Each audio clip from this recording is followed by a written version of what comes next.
Trending ngayon sa buong Pilipinas ang pag-propose ni Ray Parks kay Zeneb Jorge, ngunit it's a prank, sabay-sabay natin alamin yan bago ang lahat mag-subscribe na para lagi kayong updated sa mga trending.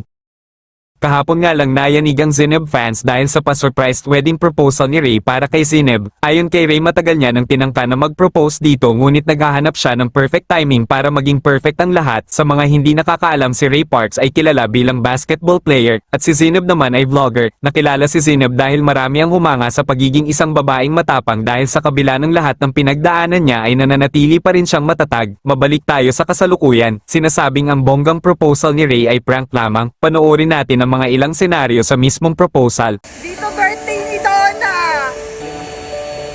Ala!